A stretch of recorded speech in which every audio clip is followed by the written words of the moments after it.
Olá pessoal, tudo bem com vocês? Professor Jesus aqui, mais uma vez, e hoje nós vamos estudar um pouquinho sobre domínio de uma função real.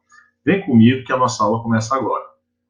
Bom pessoal, o que seria o domínio de uma função real? Veja bem, primeiramente vamos lembrar que o domínio de uma função corresponde ao conjunto de valores possíveis para a variável x dentro da função, né? Nós chamamos de função real quando a função considera como conjunto universo para esse domínio o conjunto dos números reais. Então, nada mais é do que isso. Nós partimos do conjunto dos números reais para estudar o domínio da função, beleza? Então, veja só. Olha aí, determinar o domínio de uma função em R é determinar o subconjunto de R formado por todos os valores de x possíveis para que as expressões resultem em um número real. Como eu disse, é encontrar os valores de x para que essa função exista dentro do conjunto dos números reais. Vamos ver alguns exemplos para sistematizar isso daqui com vocês. Vejam só. Vamos pegar aqui uma caneta. Letra A. Imagine que a função seja f de x igual a x mais 1. Então, a função é essa, f de x igual a x mais 1. Ao analisar essa função, vamos imaginar quais valores que x pode assumir. Para isso, vamos partir do conjunto dos números reais e observar se há alguma exceção, se há algum número ou algum tipo de número que x não pode assumir, tipo um número negativo, uma raiz quadrada, uma fração. E ao pensar nisso, nós vamos perceber que nada impede de x assumir qualquer valor real. Dessa forma, o domínio dessa função será todo o conjunto R, ou seja, todo o conjunto dos números reais. Beleza? Vamos ver aqui uma letra B. Vamos imaginar agora que a expressão seja 5 sobre x mais 1. Observem que eu estou usando a mesma expressão, porém ela está no denominador. E daí a gente vai lembrar que o denominador em uma fração tem que ser diferente de zero. Não pode ser zero, porque não existe divisão de um número por zero.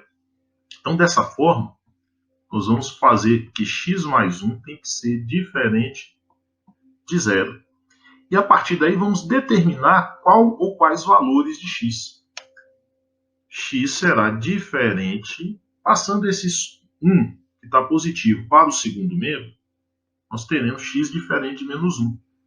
Isso significa que para que essa função exista, considerando o conjunto dos números reais, x pode ser qualquer número real, desde que seja diferente de 1. O domínio dessa função é x pertence a R, tal que x é diferente de menos 1. Tranquilo aí? Vamos para a letra C. Imagine agora a seguinte função, f de x igual a raiz quadrada de x menos 1. X menos 1 não, x mais 1, para ficar tudo igual, né?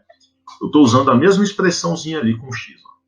Observe que dessa vez, essa expressão se encontra no radicando de um radical de índice par, uma raiz quadrada. E aí a gente vai lembrar que dentro do conjunto dos números reais, para que exista a raiz quadrada, o radicando deve ser um número positivo ou nulo, ou seja, não pode ser um número negativo. Dessa forma, eu vou dizer que a expressão x mais 1 ali tem que ser um número maior ou igual a zero. Logo, para que isso aconteça, x tem que ser maior ou igual a menos 1. Esse será o domínio dessa função. X poderá ser qualquer número real, ó, x pertence a R, tal que x seja maior ou igual a menos 1. Tranquilo aí, pessoal? Vamos sistematizar isso com mais alguns exemplos. Olha só. Exemplo A aqui. F de x igual a 3 mais x dividido por 2x menos 5. Observe agora que o x se encontra tanto no numerador quanto no denominador. Ó.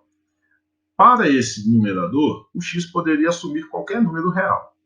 No entanto, quando x está no denominador, ó, eu vou lembrar que o denominador tem que ser diferente de zero. Então, 2x menos 5 deve ser diferente de zero. Dessa forma, 2x tem que ser diferente de 5 e x tem que ser diferente de 5 sobre 2, 5 dividido por 2. Beleza? Esse é o domínio da função. Letra B. Ó. Observe agora que nós temos ó, f de x igual a raiz quadrada de 2x menos 6 sobre 5. Mais uma vez, ó, o x está no radicando de um radical de índice par, uma raiz quadrada. Então, esse radicando ele tem que ser maior ou igual a zero.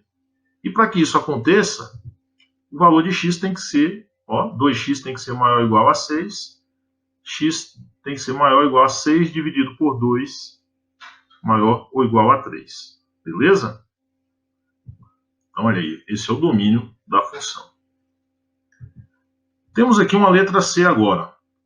F de x igual a 3 sobre raiz quadrada de x mais 2. Dessa vez, pessoal, a gente tem as duas situações em uma só. O x está num denominador e dentro de uma raiz. Então, como vimos, a raiz tem que ser maior ou igual a zero. O radicando tem que ser maior ou igual a zero. Porém, como esse radicando está no denominador, eu não posso igualar a zero. Então, eu vou dizer que x mais 2 tem que ser apenas maior do que zero. Beleza? De modo que x tem que ser maior ou igual a menos 2. Esse é o domínio da função também. E para a gente finalizar aqui, tem uma letra C, f de x igual a x ao cubo mais x. Observe que nesse caso não há restrição. Logo, o x pode ser qualquer número real. Esses exemplos, pessoal, fazem a gente tirar a seguinte conclusão.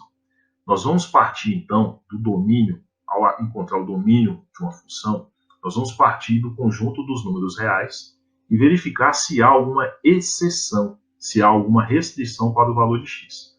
E essas restrições são fáceis de perceber, pois se refere quando o x está no denominador de uma fração, e aí você vai dizer que o denominador tem que ser diferente de zero, ou quando esse x estiver no radicando de uma raiz de índice par, que aí nesse caso o radicando tem que ser maior ou igual a zero. Beleza? Matematicou? Se matematicou, deixe o seu like nesse vídeo, compartilhe para que outras pessoas possam aprender. Eu espero vocês na próxima aula e obrigado